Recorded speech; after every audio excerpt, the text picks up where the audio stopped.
Hello, and welcome back to the Braxcast. And this is a big one, an absolute doozy of an episode to do because we are fresh off the heels of Yaira Winter. So the Yaira #1 campaign launched, made $1 million in 24 hours, and we got a whole slew of news and things to get into. And we also got this book as well. Started shipping out to people, including me. So we're going to go over this as well. So we're just going to get right into this this campaign. Yaira #1 launched on Monday the 11th, and you've got A, B, C, and D. These covers. This is cover A. I'll show you B, C, and D. Cover A has been out there for a while. We've got the announcement of the Ripazine, which is going to. We haven't gotten confirmation on how often that's going to be. It's definitely not going to be a monthly thing anytime soon, but it's going to feature previews of what's coming up. And the first issue is introducing a character called the Salvage, a private investigator, 13-page story. We're getting the second set of Dokumon cards and a whole bunch of other merch along with the campaign. Of course, we're having 6 books. So the 4 covers of Yaira A to D, 2 covers for the Ripazine, the regular one and the collector's edition, and all of those are graded.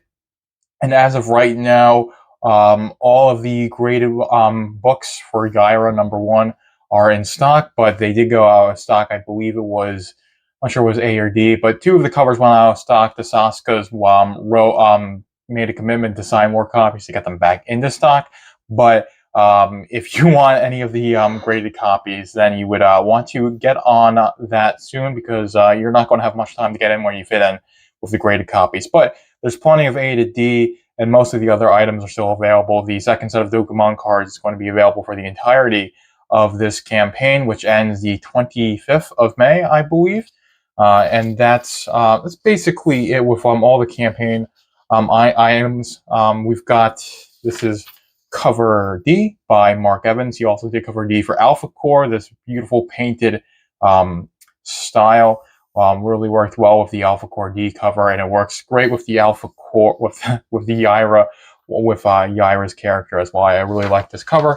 And of course, we've got a special cover C for the for ISOM 2, Alphacore 1, and now Yaira 1 have been these special foil covers. This is foil and embossed. This is a cover by the great Graham Nolan, owner of Compass Comics. 62 years old. I think he celebrated his birthday recently, and he did this fantastic cover for Yaira #1. You've got this looks like it's got something to do with Maga's new character who's being introduced when in Yaira 1. But this is just a pretty epic shot. She's got her eyes glowing here. She's engaged in a very action scene. So it's got a nice cover. That's a nice piece of artwork. And we've got cover B, done by the great Will Conrad, who's also doing interior work for the Rippaverse. He is confirmed to be the artist on Gooding the Polymyth, which is coming out right after Yaira. We've got a little bit of interior art for that, so we'll be going over that. Very hyped. He also did the cover art for, not the cover art, he did the artwork for all the Dokumon cards, including the first set and the second set. So if you missed out on the first set of Dokumon cards, you can check them out on the wiki. You also had an opportunity on the first day, so between the 11th and 12th of March, to get in on that set of Dokumon cards with this campaign. But it was only the first day, so if you're listening to this now, you missed, and you didn't get the first set of Dokumon cards either when you could have gotten them for this campaign. That opportunity is gone. But the second set you can still get, and is done by the same artist who did this cover. And this doing the art for Gooding is Will Conrad. This is a great retro style approved by the Rippaverse Code of Ethics. The chilling first issue, first appearance of Stefania, Yanessa, Yantoni, and Magus Newmite.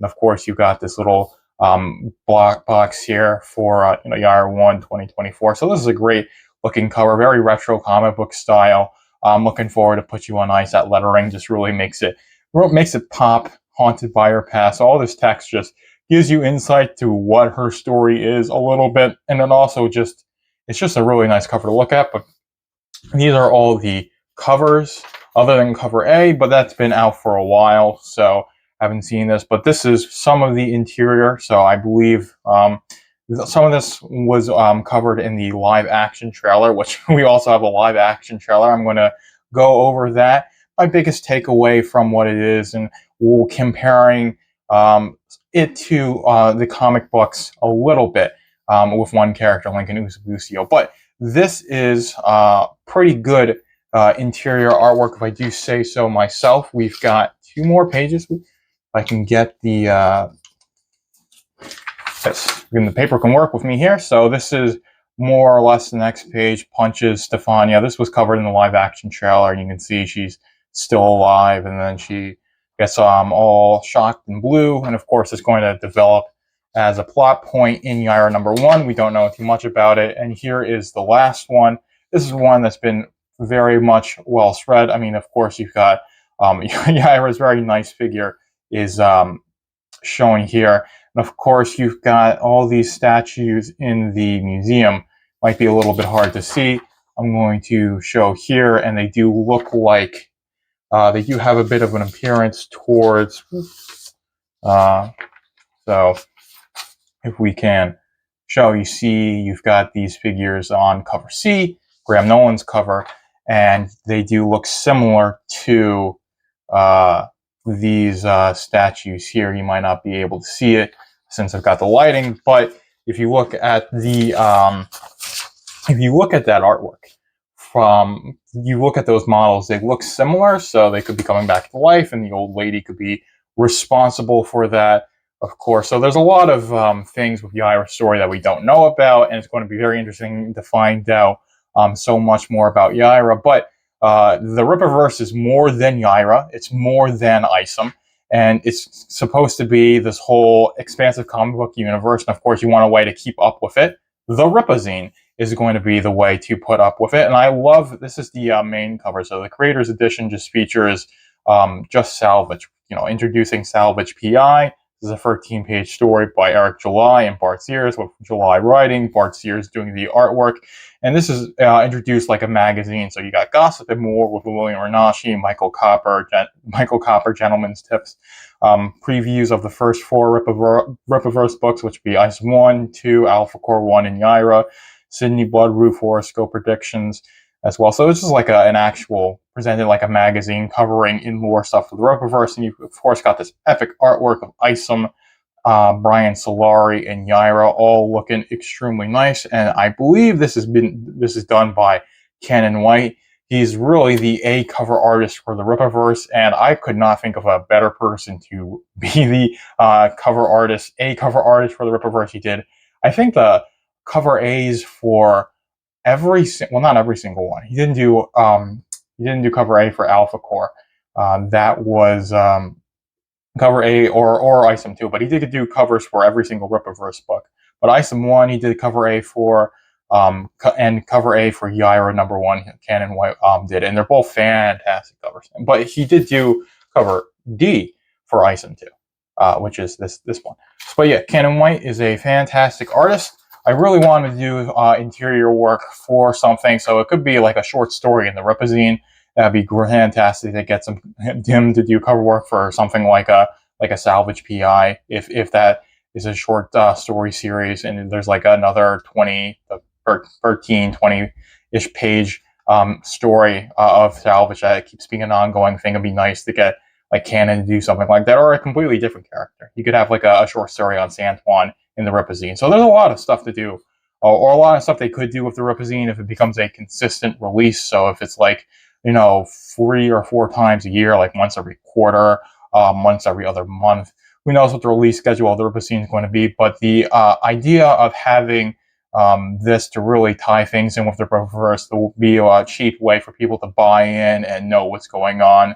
And fantastic. So I am all for the Rippaverse, but we're going to go into the live action trailer for Yaira. So this is a screenshot from it, Lincoln Usabucio. And now whenever we look at adaptations of comic book material, you always want to go how faithful it is to the source material. How much do these characters actually appear like the other characters in the Rippaverse or basically their adapted forms. So we have Lincoln Usibucio introduced in the comics, and of course, this is this trailer. It's about a five minute long live action scene, but this is Lincoln Usibucio as introduced in Isom #2, and this is Andre Anthony portraying him in the live action trailer. Nothing against this actor here. There's a behind the scenes look at the Rippaverse or of the Yaira #1 trailer, and they all seem like, you know, genuine, nice people. I've got nothing against them, but Andre Anthony is definitely not. I don't know. He doesn't pull off Lincoln as well as I would want him to. You see, Lincoln's an older man. He's got the beard. He's very well built. But it's something I think he could play this role. So if there was like a Yaira 1 movie or like a Rippaverse movie or a live action series, if he had like 8 months before principal photography begins to bulk up, and you had makeup to get a beard on him, make him look about 5 to 10 years older, then I think he could pull off this role really well. He just needs to look a little bit more bulky, and I don't think this type of character is the guy to not go to a thing like this wearing something so casual. He probably would put on like a blazer or something like that. That's my understanding of Lincoln, is that he's a very serious sort of character, because he's a CEO of a big or founder of Projexis. Founder and CEO, but he's a very much a serious man. But there really was not that much of an insight of what this would be as a story. So this isn't like a trailer for a movie or a larger live action project. This was just a one shot, 1 day filmed live action trailer to promote a comic book, and it really does show. It's a bit low budget. It's a bit campy. I think Yaira's actress, Morgan Boot, is fantastic for the role. It's just the Eastern accent was a bit heavy, and I think for a character like Dr. Sally Rodell, I think she should have had the American accent, and when she's like flying out being Yaira, she should have the foreign accent, and that would make the fact that she has a secret identity a little bit more believable to the viewer, to the reader, whatever you want to call it. But that's my biggest takeaway with this live action trailer, is that Lincoln Usibucio isn't really as faithful to the comic as he could be, but the actor himself, he definitely could do it. And I think the hair is mostly on point, and he's definitely wearing, you see, the same color shirt. So the Saskas are definitely fans of the Rippaverse, and they made this for the fans. So I saw Altona. I was like, that's Altona. You see Isom, you can recognize him as Isom, because they do film the shot of Isom getting dropped onto the car by Yaira, and that was actually a pretty decent scene. But this live action trailer was a decent showing. It was definitely low budget, but they were able to compensate for it being low budget. But we're going to go right into the last announcement that I have the ability to talk about, and I believe this is I think this is probably going to be the last thing until next week. With the benchmark was, who's the artist, and we found out that the artist of Gooding is Will Conrad, and as I mentioned before, he did cover B for Yaira #1. He did all the artwork for the trading cards, Deck 1 and Deck 2. Fantastic art, by the way. So he's a great artist, and Mike Barron is a great writer. He did Punisher, like this run of Punishers that was big back in the 80s, which I think a lot of people consider to be the definitive Punisher run. I've read a book of his called Thin Blue Line, which was a crowd-funded book. I loved that book. It was a fantastic story. So I have even more confidence in this book. When I learned that Barron was attached to the Gooding project, I was confident in this being a good story. And now I'm looking at this artwork right here, and you are too, and thinking, well, Gooding's going to be a smash hit in my mind.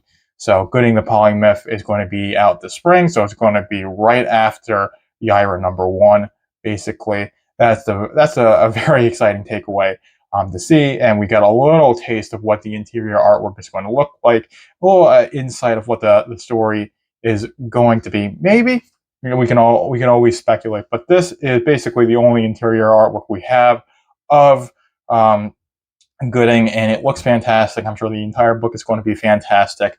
But we are going to move on to the last topic we have to talk about, and it's this book. This is The Art of Joe Bennett. And I believe in my first episode of the Braxcast, I talked about the artwork I wanted to see featured in this book, and I haven't read it in its entirety. I just got it yesterday, which I thought I was actually going to get it today, but they're always really good about shipping stuff to me. So I got it yesterday, and this is a really nice book. It's got this nice metallic cover.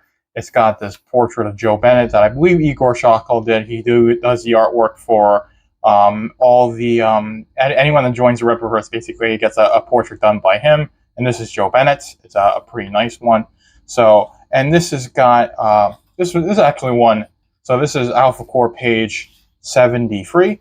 And as you can see, here are Joe Bennett's pencils, and then here are, this is the page that's been inked, and all of this is commentary by Fabio Jansen, as you can see the name right there, who gave his commentary on basically everything, saying what the inspirations are. Some of this gets pulled from Tarantino in terms of these fight scenes, but these are just fantastic pencils. So it's always nice to see, like, how this becomes a finished product, but these are really, really tight pencils. Like, the inkers didn't have to do that much of a job to finish this artwork, because it's really complete. So you'll have some comic book pencilers who won't pencil all that much, and you'll have someone who has to do the finishes. That's what it's called. But this was just inked by a couple of inkers in Alphacore. I forget exactly who, but it was a team of people who inked and colored this book. But it was Joe Bennett who did all the pencil work on this, and it really shows. This artwork is absolutely fantastic. So it's a nice book to flip through. Metallic cover is nice. Of course, this is a stapled book like a floppy would be. So this is probably a little bit thicker than a floppy, a little bit thinner than these graphic novels, because a lot of graphic novels will get distributed in this format if they're like in that like 50 to 60 page range, and this is I don't know, I think 30 or so-ish pages, so it's a little bit thicker than a floppy, but it's definitely not the full-on length of a graphic novel. Of course, this is one of my favorite two-page spreads. I think all of the two-page spreads show up in this book, which deservedly so. They're all fantastic. So this is a fantastic book. I believe you can still cop the metallic cover, the limited print of only 2,000. You can still get that on the Rippaverse website, so that's a fantastic thing. But this cover is really nice. This is a really nice book, and like I said, I haven't gone through all the commentary. I've skimmed through it, but from the commentary that I've read, it's fantastic. It gives you some insight of what Joe Bennett's inspirations are, of what he's thinking of when he's drawing a scene. Inspiration from Jack Kirby, inspiration from Quentin Tarantino, inspiration from Jonathan Deem's classic The Silence of the Lambs, in the same sense that danger that Dr. Hannibal Lecter provoked, giving the reader the feeling that anything can and will happen. So all of this stuff is just interesting. So if you love insight into how comics are made, this is a great book to get, especially if you read Alphacore and you loved it as a book. This is a fantastic book to go through. And while this was a whole bunch of stuff to cover for Yaira, let me get this is the Ripazine artwork, but we had just so much to talk about, but we blazed through it pretty quickly. I'm glad that we did, but this is $1 million campaign in the first day. We're right under 1.2 million as I filmed this. Last time I checked the numbers, we're at 1.198. So it's probably going to be 1.2 million in the coming week. And it's also going to be, let's see, here we go, cover B, Will Conrad's cover. So to sign us out, as sum this up, almost at $1.2 million in the coming week. Selling basically as many books as Alphacore did. It's like right around that number for most of its campaign, or at least a good bit, at least in the first day. It was sold like 126 less at the end of the day too. I think those were the numbers that I saw. So over 13,000 books sold. It's ridiculous how much in terms of revenue, how the fan response to this, and the live action trailer was good in my sense. But I definitely want Rippaverse Studios to stick with the 2D traditionally animated stuff, and that is the first like big long form adaptation I want to, because I definitely don't think they're there yet in terms of having a big enough budget to do something like this. But with the Yaira one animated trailer, live action trailer, definitely said that this wasn't it wasn't done with the intention of it being a longer form thing. So if this was a longer form, like a movie or a series, then it would be done in a completely different way, and the perspective that they would come at it was from different. It was just a trailer to promote a comic book movie, or from that, it's pretty reasonable. But of course, I do think there are problems.